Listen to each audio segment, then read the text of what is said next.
Magandang Jensen, kahapon nga ay may inauguration at blessings ng new building ng Office of Civil Defense na matatagpuan sa Old Airport, Buayan, General Santos City.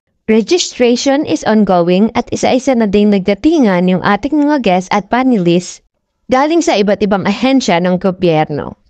But our guest of honor for today's event is Undersecretary Ariel F. Nepomuceno, Civil Defense Administrator and Executive Director, NDRRMC. So around 10 a.m. ay dumating na nga yung ating guest of honor na pinakahihintay ng lahat, Undersecretary Ariel F. Nepomuceno.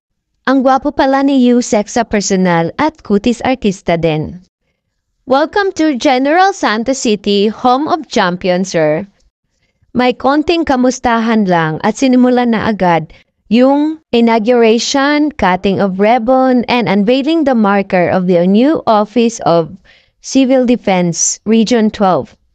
Undersecretary Ariel Nepomuceno, together with OCD Region 12 Regional Director Raylendo S. Aniñon and others lead the cutting of ribbon, unveiling the marker and the blessing ceremony of this newly built Office of Civil Defense Region 12 building. This building cost 50 million and under the Build program of the former President Roa Rodrigo Duterte. So as the blessing continues, isa-isa po talagang pinasok ng pare yung mga rooms dito at isa-isang binindisyonan yung lahat ng rooms dito sa first level and the second floor also and the third floor, kaya medyo matagal-tagal din siyang natapos.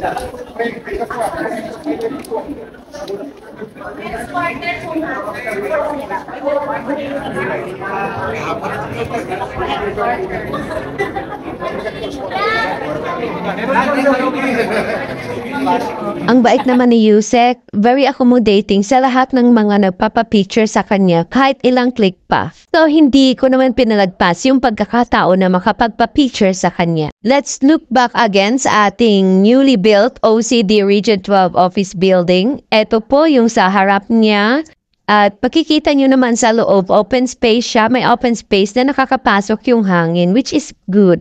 Very nice yung interior design niya. At sa baba naman, meron siyang malaking function hall na pwedeng pagdausan ng mga meetings and gatherings like Christmas parties and other important events that requires big spaces.